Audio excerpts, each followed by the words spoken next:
Welcome back. So in today's video, I am going to show you a dynamic multi-step form. So in this form, everything can be customized using your Google Sheet. Okay, so you don't need to write any kind of code in your code.js or index.html. How is this possible and how you can create your desired multi-step form according to your fields and according to your need? Let me explain you all the things step by step. But first of all, I will give you a quick demo how it will work. Right now in the personal information, we don't have a date of birth. But what if I want to add the date of birth?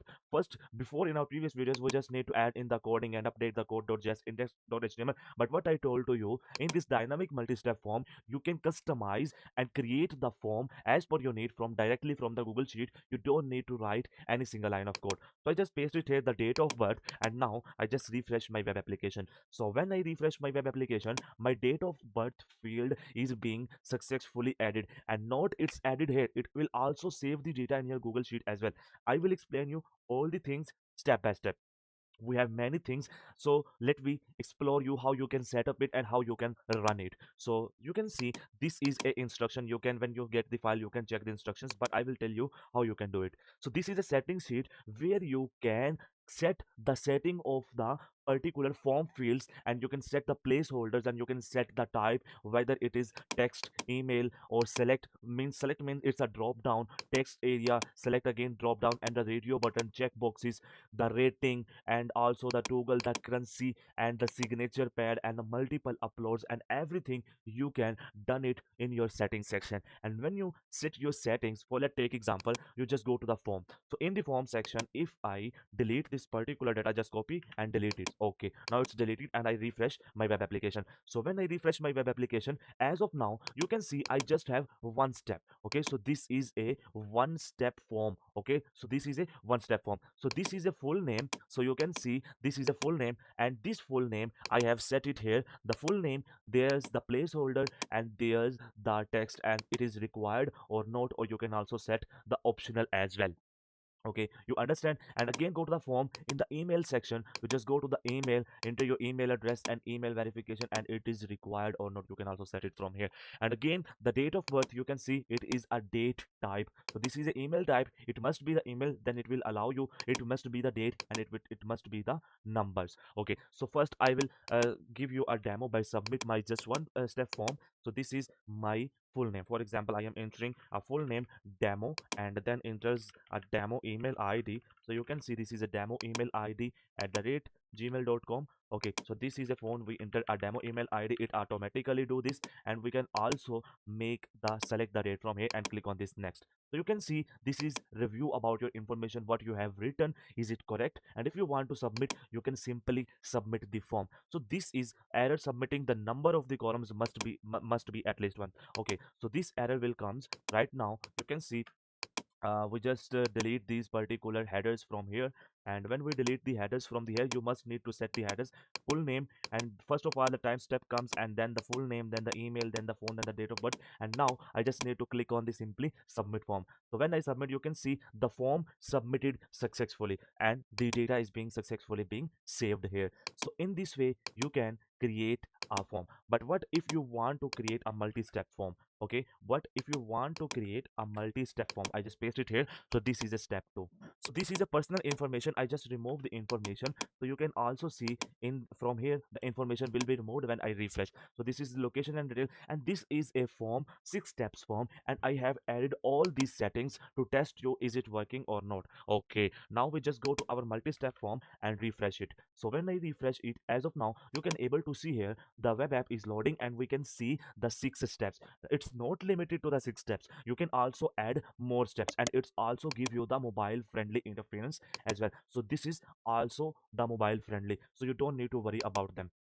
Okay, I just need to, and also it have a feature of save draft. When you enter, you can simply save the draft, and whenever you come back to that same web application again, it will give you a option. Let me show you. Okay, so this is a Muhammad Rameez Imdad. Okay, so I will just enter here the demo at the rate the gmail.com. I will just give him a demo one, and here's I will just remove this, and this is my phone number again, and this is my date. Okay, so this is my phone number, and now it's okay. And if it's less number, it will not allow you. You can say this give you a error, so you must need to enter full numbers and click on this next. And when you click on this next, you can simply save the draft. And when you refresh your web application again, so it will give you, you want to resume the draft, the resume the form where you left off, or you want to start fresh. I want to resume.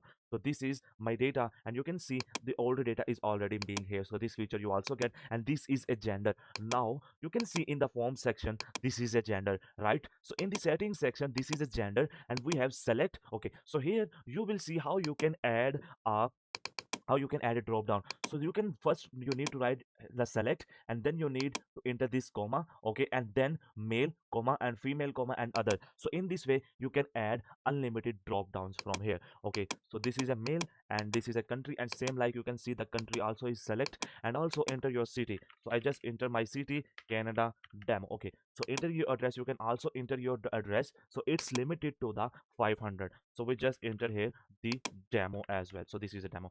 Just go to the next, and now you can see this is also select, and this is also select, and now this is skills. So you can see in the form we have the skills, and here we have a skills radio buttons. Now what we need to do, we simply add here a radio buttons, and then this mark, and then we need to add our radio buttons. So you can see we have added here technical, creative, management, sales, and others, and you can see technical, creative, manage, other, and everything you can. So in the company name you can add here the demo, the job title is demo, and the LinkedIn profile you can add a URL. And if you want to leave, because it is a optional, so you can see this is a, where is the LinkedIn profile. So we will just check it out. This is a LinkedIn, and this is a URL, and it's optional, so we can leave it. Go to the next, and again this is appointment time, and we have entered the time selection as well. So I have added all the features what is a necessary for the inputs from the user, so you can customize it according to your need. In my video review I am just showing you how it will work. Okay, so this is a appointment day, appointment date with time, and again a website URL, and this is a password. You can also add the passwords here if you want to get, and this is the service rating, and I click on this next. And if you want to get the notifications, you can also, if you want terms as separate, you can also. Then again this is a profile picture, you can simply add a profile picture from here. And again you can also change the, this is a resume, and you can uh, change add it anything here. And this is also, you can also add this here. So this is a signature, you can add it as a signature, the newsletter, and this, and then click on this next. So this is your data, you have write it here, and this is your signature URL which have been created, and you just check it out and click on the submit form. So when you click on the submit form, it will save, first it will save the files in the Google Drive, then it will save in your Google Sheet, and after that you can see form submitted successfully, and all the files successfully being come here. And in the form responses we have the responses as well. So in this way you can create a dynamic multi-step form. So hope you like this video, you like this concept, and you will definitely share with your friends and your loved ones, and you support our channel by subscribe or like, or please write a comment for me if you like this video. And thank you very much for your support. Take care.